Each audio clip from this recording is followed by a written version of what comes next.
오늘은 8월 15일 광복절이지요. 이 광복절이 되어지면 우리가 항상 생각하는 것이 독립운동을 했던 분들을 생각을 합니다. 그런데 이분들은 미워하는 사람들이 있죠.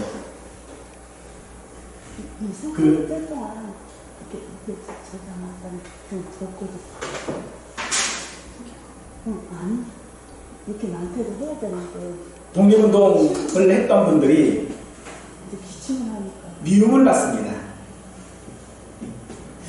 그들이 미움을 받는 이유는 그들이 한 행동들에 대한 인식이 다르기 때문이겠죠. 그래서 우리 한국 사람들 후손들에게는 그들이 사랑을 받았겠지만 이것으로 인하여 손해를 보는 사람들, 일본 사람들, 이 사람들은 그들이 미울 수밖에 없겠지요. 그런데 사실 이 누구에게 우리가 미움을 받는다라고 하는 것은 보통은 그 미움을 받는 대상자가 그 미움을 받을 만한 어떤 행동들이 있었기 때문이겠지요. 하지만 대부분의 사람들은 자신이 미움받는 그 행동의 원인들을 잘 알지 못합니다. 그래서 왜 그들이 자신을 미워하는지를 모르고 그 미움의 원인들을 자신이 아닌 다른 사람들에게서 찾으게 하는 것이 보통 우리 사람들의 모습이겠지요. 우리 성도들도 사실 세상에 미움을 받습니다. 예수님께서도 세상이 자신을 미워하신다라고 말씀을 하고 계셨죠. 우리는 미움을 받는 존재로 왜 이 세상에서 우리를 미워하는지 알아야 합니다. 그리고 미움을 받는 존재가 아닌 사랑받는 존재가 되어져야 할 것입니다. 어떻게 우리가 사랑받는 존재로 세상에서 살 수 있는지 이 시간 말씀을 통하여 깨달을 수 있기를 원합니다. 오늘 본문의 2절은 야곱의 족보는 이러하니라로 시작을 하고 있습니다. 그런데 보통 족보라고 한다면 누가 누구를 낳고 라고 하는 식으로 말해지지요. 그래서 창세기 36장은 에서의 족보에 대해서 기록하고 있고요. 창세기 35장은 야곱의 족보에 대해서 이미 기록해 놓았습니다. 그러나 본문은 야곱의 아들인 요셉의 이야기로 시작하고 있습니다. 그것은 오늘 이 요셉의 이야기, 즉 야곱의 족보, 야곱의 역사, 야곱의 이야기는 요셉으로부터 시작한다라고 하는 것을 우리가 짐작해 볼 수 있는 것입니다. 오늘 요셉의 이야기는 요셉이 17세의 청소년이 되었을 때서부터 시작을 하고 있습니다. 17세 청소년이라고 하는 것은 그가 충분히 자랐을 뿐만 아니라 사회 분별을 할 줄 아는 나이다라고 하는 것을 말하고 있고, 또 그는 한 집안에 충분한 노동력을 제공해 줄 수 있다라고 하는 것도 말하고 있죠. 그래서 그는 자신들의 형들과 함께 양을 치는 목동의 일을 하고 있었습니다. 그런데 특별히 그 일을 하고 있는데 그 아들들, 특별히 비라와 실바의 아들들과 함께 일을 하고 있는데 그들이 어떤 부적절한 어떤 행동들에 대하여서 요셉은 자기 아버지에게 말합니다. 여기서 말했다라고 이야기를 하는데 이 말했다라고 하는 말을 좀 더 직역적으로 우리가 해석을 하면은요, 오자질했다라고 하는 말입니다.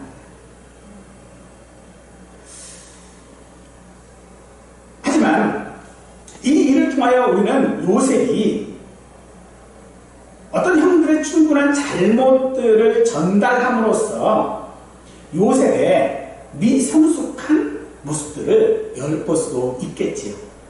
잠언은 두루다니며 험담하는 자는 남의 비밀을 누설하나 마음에 신실한 자는 그런 것을 숨긴다라고 우리에게 교훈해주고 있습니다.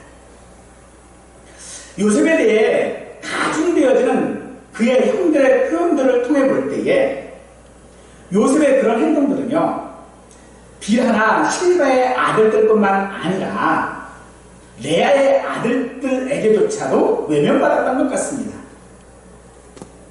또 더군다나 이 요셉은 아버지의 사랑을 독차지했지요. 그는 채색옷을 입었다라고 말하고 있습니다. 이 채색옷이라고 하는 것은 왕족들을 연상케 하는 그런 의복입니다. 그런 요셉에 대한 야곱의 편에는 모든 형제의 반감을 사기에 충분했고, 그로 인하여서 형제들은 요셉과 말조차 나누려 하지 않았습니다.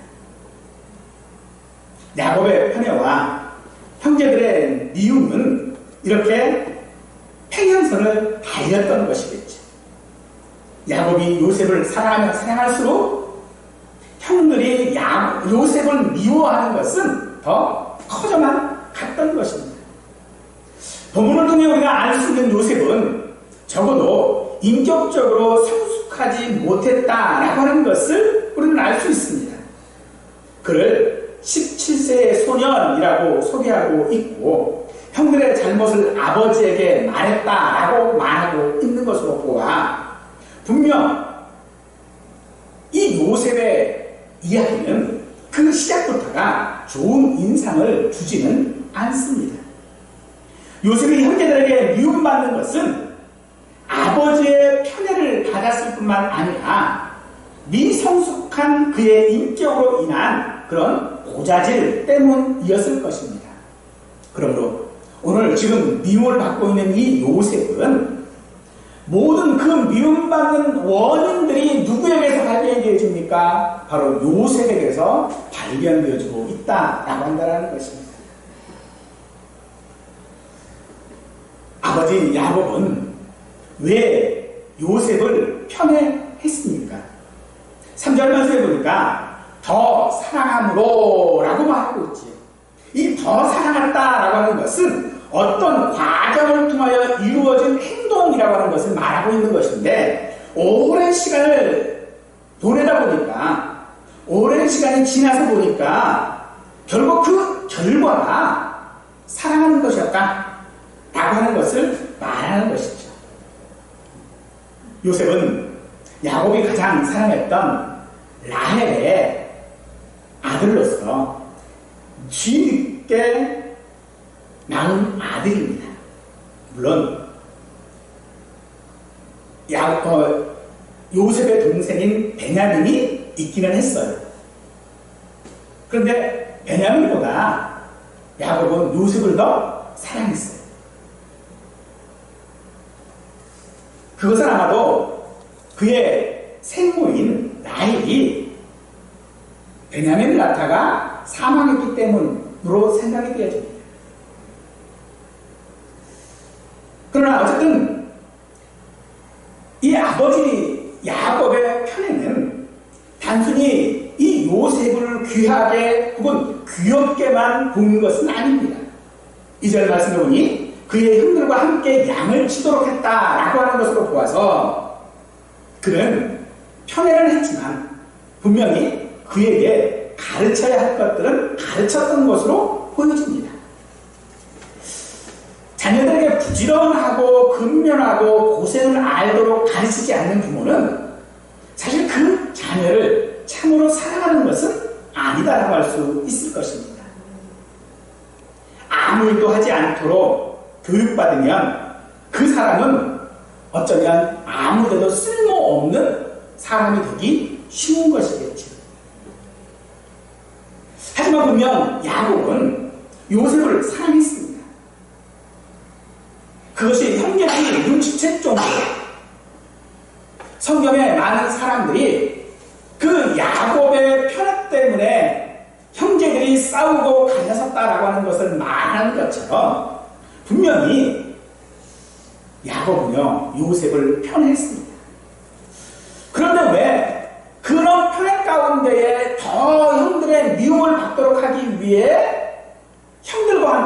하시는 일을 시키고 있는 것입니다. 하나님께서는요, 우리를 사랑하십니다. 그 세상 그 어떤 존재보다 우리를 사랑하시는 분이십니다. 그런데 그토록 우리를 사랑하시는 그 하나님께서 왜 우리에게 이런 어려움들, 이런 어려운 상들 가운데 마음의 상처들을 우리에게 안겨주고 계시는 걸까요? 야곱은 왜 그토록 사랑한 요셉을 형들과 함께 있게 했을까요? 요셉이 얼마나 편애를 받았는지에 대해서는 그가 입은 옷, 즉 채색 옷을 통해서도 우리는 너무나도 잘 알 수 있는 것이죠. 채색 옷이 어떤 것을 의미하는지가 중요한 것이 아닙니다. 중요한 것은요, 형제들이 그로 인하여 요셉을 미워했다라고 하는 그 사실입니다. 그래서 왜 요셉이 그토록 형제들의 미움을 받았느냐라고 하는 것을 통하여져서 단지 야곱의 편애가 좋다, 나쁘다라고 하는 것을 말하는 것이 아니라 그 편애로 인해 생긴 우리는 그 미움에 주목해야 합니다. 왜 형제들이 요셉을 미워했습니까? 바로 아버지의 사랑을 받기 때문입니다. 우리는 성도로서 세상에 미움을 받고 있지요. 그 미움을 받고 있는 원인은요, 하나님께서 저와 우리 모두를 사랑하시기 때문입니다. 하나님께서 우리를 그 세상 그 어떤 존재보다 사랑하고 계시기에 우리는 세상에 미움을 받는다는 것입니다. 형들이 요셉을 미워하게 된 그 아버지의 편애 때문만은 아닙니다. 바로 그의 고자질 때문이기도 합니다. 어떤 잘못에 대한 지적이나 비리에 대해 말하는 것을 우리는 고자질이라고 말하지는 않습니다. 국어사전에 보니까 남의 잘못이나 비밀을 일러바치는 반복되는 것, 그것을 고자질이라고 하고 있죠. 즉 상대의 잘못을 바로잡거나 개선하기 위한 그런 충고가 아니라 자기 자신의 어떤 입지를 위해서 하는 일. 이건 다른 얘기를 하면요, 요셉의 불평인 겁니다. 지금 요셉이 자기 자신의 어떤 입지를 좀 더 강화하기 위해서 형들의 잘못들을 고자질하고 있다는 거예요. 흔히 우리가 조언을 하는 사람을 권수로 보는 일은 흔한 일이겠죠. 회개하기를 싫어하는 사람은 자기를 개선하도록 충원해주는 사람들을 싫어한다라고 말하고 있습니다.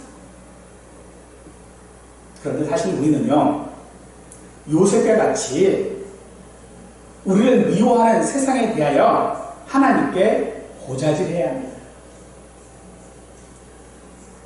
요셉이 고자질하는 대상이 누구입니까? 바로 아버지에게 한 것이죠.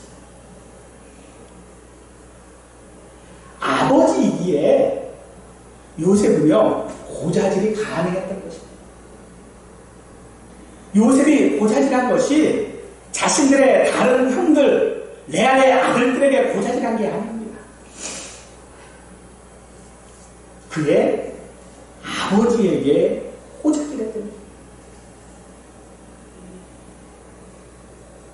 이것은 요셉이 그 아버지를 의지하고 있음을 나타내는 것입니다. 야곱이 라헬을 대신하여 요셉을 사랑했던 것 같이 요셉도 아버지를 지금 의지하고 있는 것입니다. 그래서 고자질할 수 있는 것입니다. 이것 때문에 형들은요, 요셉과 인사도 하지 않습니다. 말도 섞지 않습니다.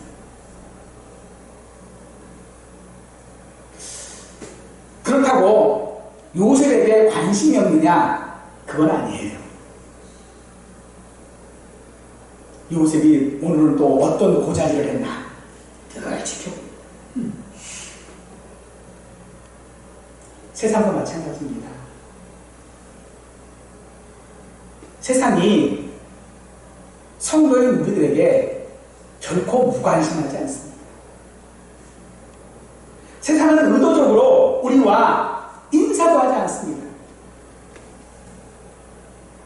그런데 세상은 우리에게 관심이 많습니다.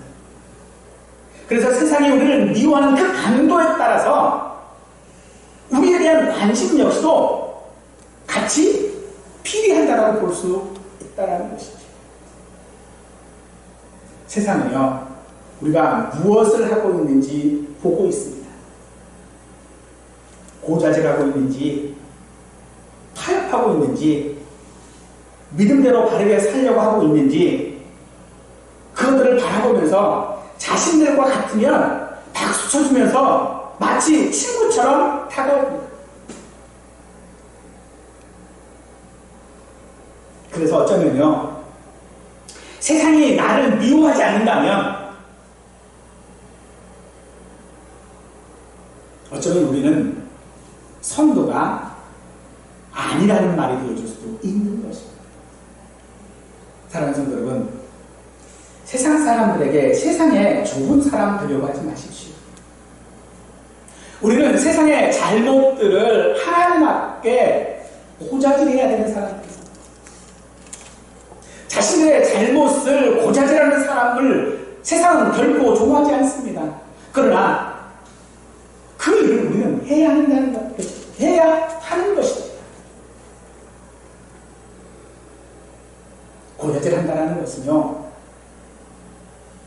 세상 사람들이 보았을 때 분명히 좋지 않은 일인 것이 분명합니다.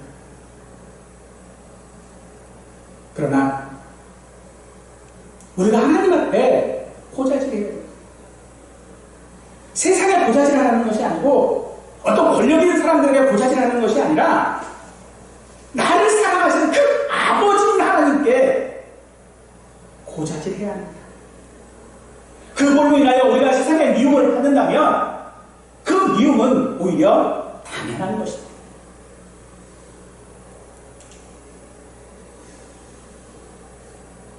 형들이 요셉을 더욱 미워하게 한 것은 그의 꿈 때문이기도 하지요. 요셉의 꿈은 7절에 보니까 우리가 밭에서 곡식단을 묻더니 내 단이 일어나서 서고 당신들의 단은 내 단을 둘러서서 절하더이다 하는 것과 9절에서 보니까 해와 달과 열한 별이 내게 절하더이다 라고 하는 이 말 때문입니다. 이 꿈은 누가 들어도 요셉이 형들을 다스린다라고 하는 것으로 받아들일 수밖에 없습니다. 우리는 이미 이 꿈이 사실이라고 하는 것을 잘 알고 있지요. 하지만 형들이 그 이야기를 들었을 때에 과연 그 이야기를 수용할 수 있을까요? 부패한 사람은요, 어떤 권위에 순종하는 것을 달고하지 않을 뿐만 아니라 자기보다 높아지는 것을 시기하고 질투하기 마련입니다. 따라서 이 형들의 미움에는요, 질투라고 하는 것이 개입되어 있음을 우리는 알 수 있는 것입니다.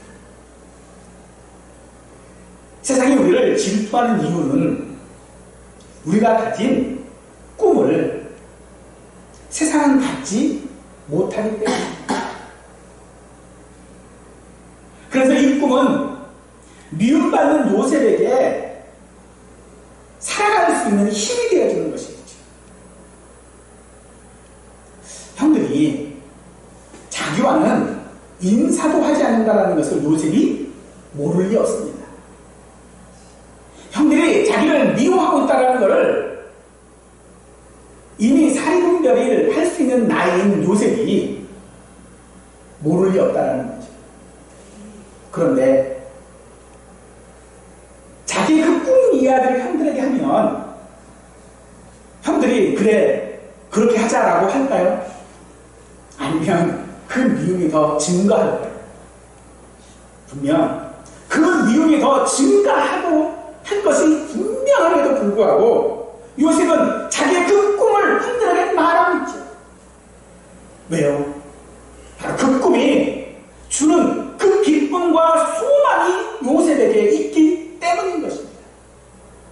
히브리서 12장 2절 말씀에 그 앞에 있는 기쁨을 위하여 십자가를 참사 부끄러움을 개의치 아니하시더니 하나님 우편에 보좌 우편에 앉으셨다라고 말하고 있죠. 예수님께서 십자가의 그 모든 고통들과 그 부끄러움들을 개의치 않으셨던 이유 바로 하나님 보좌 우편에 앉으시기 때문이라는 것이죠. 오늘 우리가 우리의 꿈이 무엇인가? 하나님께서 내게 주신 소망이 무엇인가? 하나님께서 나에게 주신 믿음이 무엇인가? 라고 하는 것들에 대하여서 우리는 세상에 말할 수 있어야 합니다. 세상에 우리의 꿈들을 말하면서 그 꿈 속에서 우리는 세상의 그 미움을 받아들이고 견뎌내야 하는 것입니다.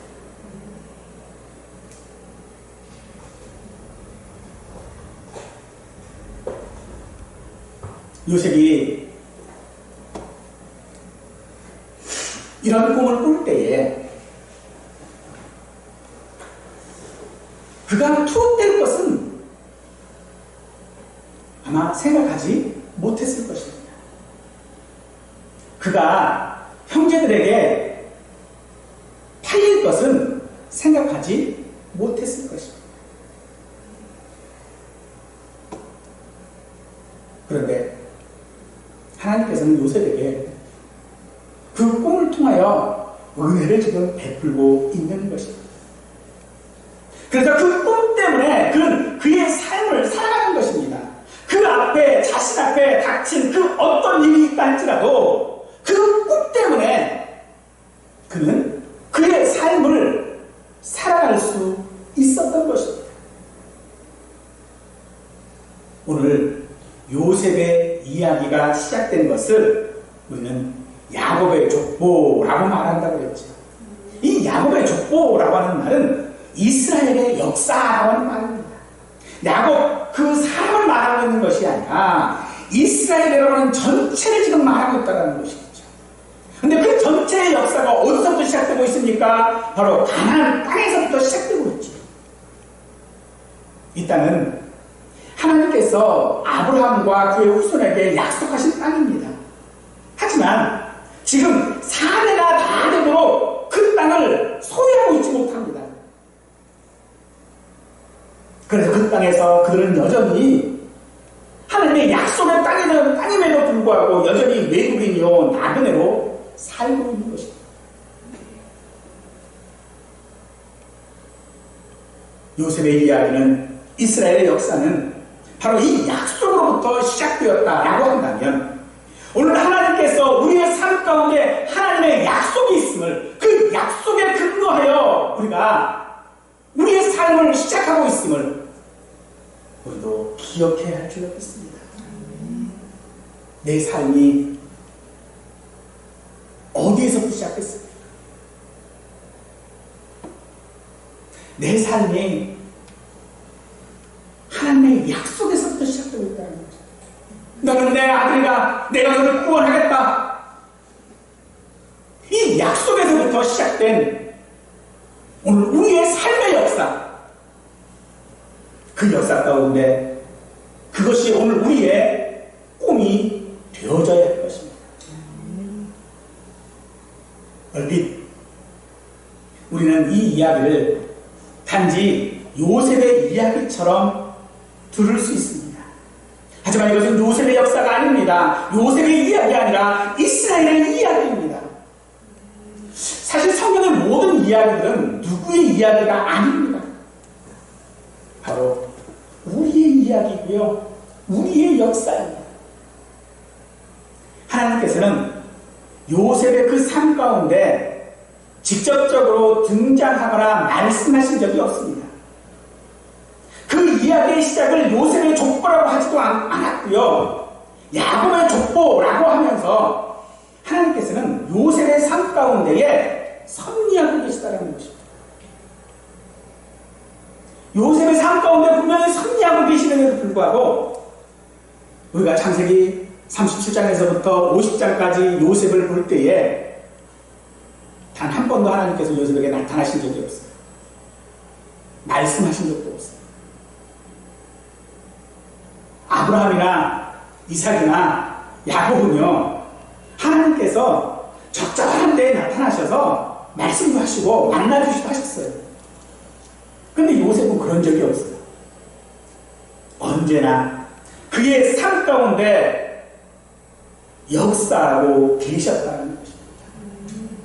이처럼 성도인 우리들의 삶에도 하나님께서는요, 요셉과 같은 방식으로 섭리하고 계십니다. 때로는 사랑으로, 때로는 징계로, 때로는 미성숙함으로 하나님은 우리의 삶 가운데 하나님으로서 역사하고 계신다는 겁니다. 요한복음 17장 14절 말씀에 내가 아버지의 말씀을 그들에게 주었사오매 세상이 그들을 미워하였사오니 이는 내가 세상에 속하지 아니함 같이 그들도 세상에 속하지 아니함으로 인함이니라 라고 말하고 있습니다.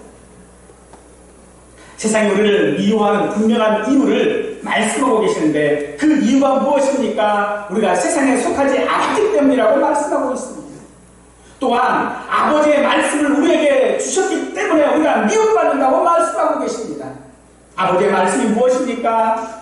바로 우리에게 주신 꿈이요, 우리에게 주신 약속이요, 우리의 믿음인 줄 믿으시기 바랍니다. 성도는 여러 가지 이유로 미움을 받습니다. 이 중에는요, 명백히 우리 잘못으로 인한 행동 때문에 우리가 미움받는 경우들도 많습니다. 그런데 또 어느 경우는요, 우리의 잘못이 아닌 경우에도 세상은 우리를 미워합니다. 왜 우리가 세상에 미움을 받습니까? 우리의 잘못 때문에 미움받는다. 아니요. 그 잘못 역시도 우리의 미성숙함 때문이기는 하지만 그것으로 인하여 하나님은 우리를 미워하시지 않습니다. 그리고 세상이 우리를 미워하는 이유는 우리가 성도이기 때문에 미워하는 것입니다.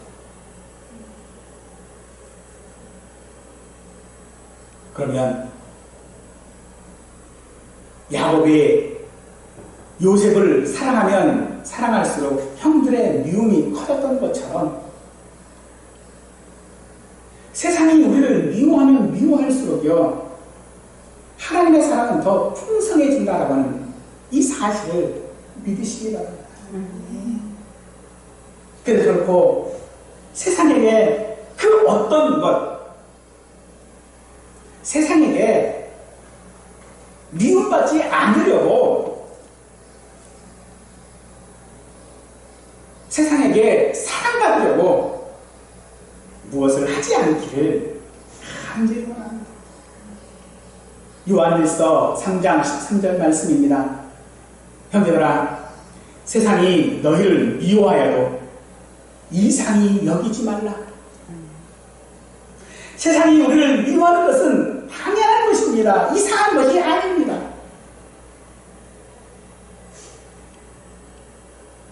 왜 세상이 우리를 미워하냐고요? 우리가 뭘 잘못했길래? 잘못을 해도 미워하고요, 안 해도 미워합니다. 우리가 세상에 아무리 잘한다 해도요, 세상은 우리를 미워합니다. 이유가 있어도 미워하고 이유가 없어도 미워합니다. 심지어 세상은요, 이유를 만들어서라도 우리를 미워합니다.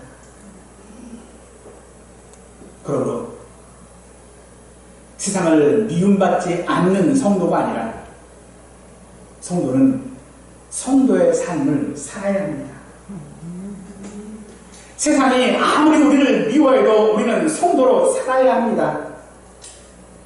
성도로 산다라고 하는 것은 더욱 미움을 받아도 소망 가운데 사는 것이 성도의 삶입니다.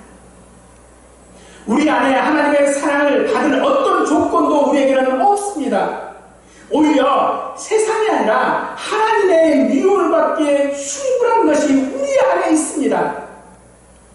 그러나 하나님께서는 우리 안에 있는 그 죄들을 보시지 아니하시고 우리를 사랑하십니다. 그러므로 우리는 그 사랑하는 그 삶 가운데 성도로 살아야 하는 것입니다. 세상으로부터 미움받아도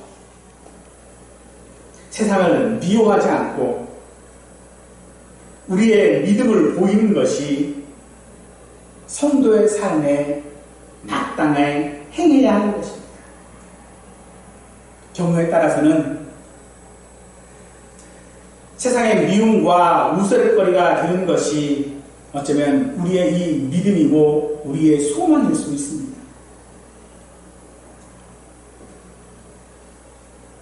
그러나 세상에서 하나님의 약속은 우리 삶에서 이루어져 나가야 하는 것입니다. 그것이 오늘 우리의 믿음이 되기를 원합니다.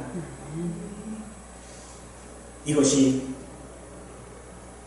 세상이 우리를 사랑하도록 하는 길인 줄 믿으시기 바랍니다. 세상이 미워하지 않는 행동을 해서 세상이 우리를 사랑하는 것이 아니라 오히려 세상 앞에 세상이 미워하는 그 소망이, 그 믿음이 무엇인지를 내보이고 그 안에서 그 소망 가운데 우리의 삶을 살아가는 것이 세상이 우리를 사랑하는 방법인 줄 믿으시고 그 방법대로 세상에 미움받기를 두려워하지 마시고 믿음 안에 살아가는 우리 모두가 되기를 간절히 축원하겠습니다.